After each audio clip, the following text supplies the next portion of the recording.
Queridos irmãos, hoje é dia 1 de dezembro do ano da graça de 2020, e de facto é um dia muito bonito. É feriado, estamos em confinamento, estamos limitados nas nossas movimentações. eh, Num ano, e estamos a chegar ao fim deste ano, num ano que tem sido todo ele muito especial, diferente, difícil. Mas temos um Deus maravilhoso, um Deus que nos ama, que nos cuida. E esta manhã, este sol, de facto, é uma expressão tão deliciosa desse cuidado dele para connosco. E, e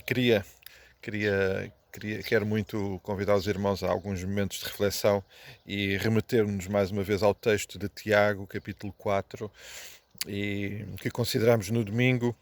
E amados, neste texto, neste processo que Deus está a fazer nas nossas vidas através de Tiago, de nos ajudar a compreender o que é de facto a experiência de uma fé viva, verdadeira, que salva, que transforma, que, que de facto é também, na intervenção de Deus na nossa vida, uma forma de nos levar a ser aquilo que Deus quer que nós sejamos. E ao longo deste ano temos sido desafiados a ser sal e luz para este mundo que precisa tanto, tanto desta influência, deste evangelho, desta luz, deste tempero. Mas Deus tem estado, através de Tiago, a ajudar-nos a compreender de facto como é que isso precisa de acontecer. E no capítulo 4, agora de uma forma muito particular, ele vem falar de três inimigos muito difíceis e reais que nós temos.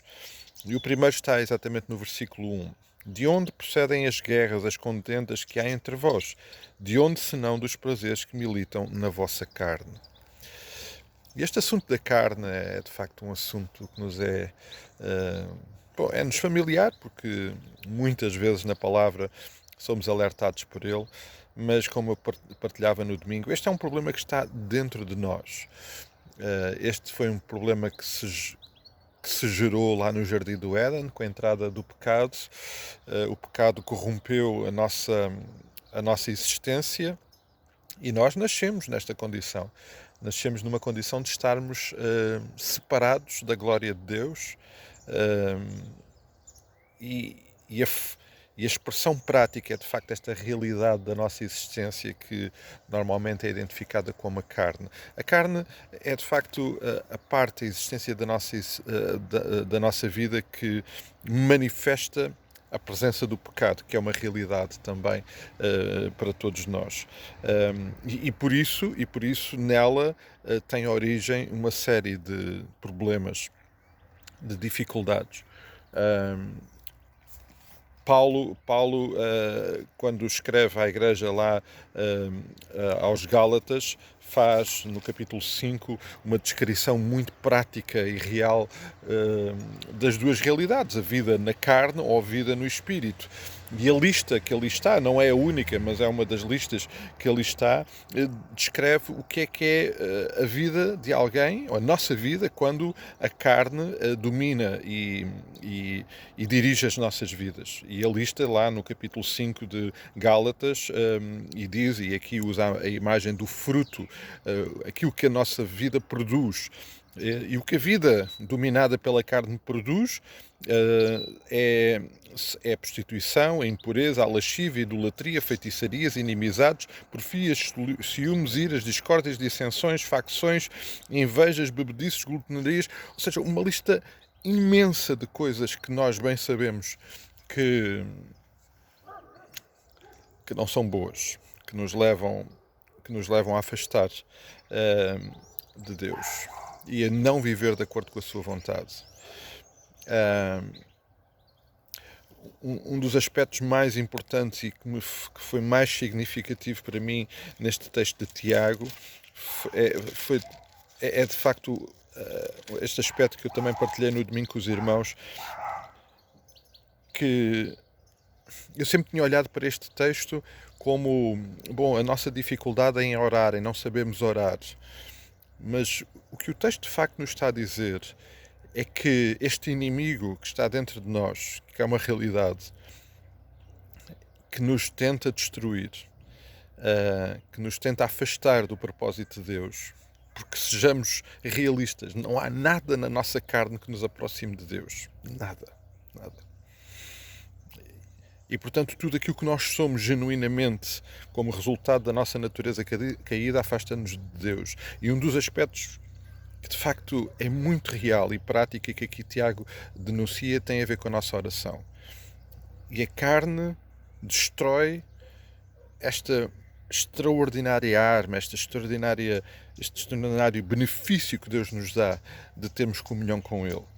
Porque Ele corrompe os nossos desejos, Ele corrompe a nossa conversa com Deus, colocando à frente daquilo que devia estar um coração transformado, que busca a Deus. Não, Ele coloca aquilo que são os nossos prazeres e por isso a nossa oração fica realmente e de uma forma determinante destruída e prejudicada. Isto é assustador, amados, mas é verdade, é verdade. E eu partilhei com os irmãos, Paulo lá em Romanos capítulo 8 dá uma descrição tremenda daquilo que é a intervenção do Espírito, porque este assunto só pode ser tratado pela ação do Espírito Santo. Não há nada em nós, não há nenhum recurso. Nós às vezes olhamos para isto porque olhamos para uma lista de coisas boas ou más que fazemos quando falamos lá da carta de Gálatas, mas aqui não está uma lista de coisas que eu consigo ou não consigo fazer. Aqui está uma intervenção transformadora do Espírito Santo na minha vida. E de facto isso só pode acontecer pela ação do Espírito Santo. Por isso o Senhor Jesus disse a Nicodemos que ele precisava de nascer, de ter um novo nascimento do Espírito. Jesus, quando tem a conversa com a mulher samaritana, diz que ela tem que beber daquela água para que dentro dela, essa água, a água da vida, que ele próprio pudesse fazer esta transformação. Meus amados, esta é uma realidade que nós precisamos de compreender e a única forma de nós lidarmos com esta realidade, de facto, é fazendo aquilo que Paulo descreve em Colossenses. A nossa velha natureza tem que morrer. Tem que morrer. Colossenses capítulo 3. Portanto, se fostes ressuscitados juntamente com Cristo, buscai as coisas lá do alto, onde Cristo vive assentado à direita de Deus. Pensai nas coisas lá do alto, não nas que são aqui da terra, porque morrestes e a vossa vida está oculta juntamente com Cristo em Deus. Quando Cristo, que é a vossa vida, se manifestar, então vós também sereis manifestados por Ele em glória. Fazei, pois, morrer a vossa natureza terrena. E depois ele faz outra vez uma lista das evidências desta natureza.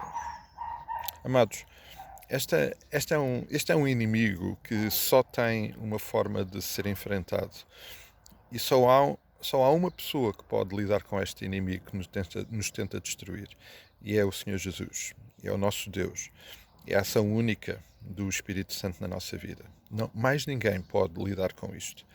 Isto é muito mais sério do que, como eu há pouco dizia, nós achamos ou assumimos que vamos ter um comportamento melhor naquela ou na outra área. Não, esta é uma transformação. A nossa velha natureza tem que morrer. E neste processo de morte da nossa velha natureza, de facto, a presença de Cristo e a ação do Espírito Santo tomar o lugar que lhe pertence. E então, como diz depois ainda no capítulo 3 de Colossenses, Cristo venha a ser tudo em nós. Tudo, tudo. Todas as áreas da nossa vida. Amados, este é um assunto sério, muito, muito sério. Se nós não lhe dermos a importância que ele tem, ele pode dar conta de nós. E por isso fica o desafio, amados, neste dia. E o Senhor Jesus quer muito tocar e transformar esta área da nossa vida. Ele precisa, foi por isso que ele morreu na cruz, para que a nossa velha natureza morra, mas que tenhamos vida, que nós não morramos com ela e tenhamos uma nova vida em Cristo. E é isto que nós queremos celebrar e é isto que nós queremos desfrutar, pela graça, pelo amor e bondade do nosso Pai na pessoa do Senhor Jesus Cristo. Que o Senhor nos abençoe, nos dê um dia muito abençoado na sua presença. Vamos continuar a cuidar-nos em oração pela situação de muitos dos nossos irmãos que precisam dos nossos cuidados em oração. Vamos lembrar particularmente os irmãos doentes, por favor, não deixem de cuidar uns dos outros em oração, também de situações de maior dificuldade. Os irmãos, por favor, partilhem também para que possamos colocar assuntos em oração, partilhem assuntos e não deixem de o fazer, podem o fazer das mais diversas formas, como sabem, mas queremos muito continuar esta caminhada junto convosco. Então, um dia muito abençoado, aproveitando este sol maravilhoso, graça do nosso Deus, e que o Senhor nos continue a dirigir, e se não for antes, amanhã neste modelo cá estaremos outra vez. Que o Senhor nos abençoe e até amanhã.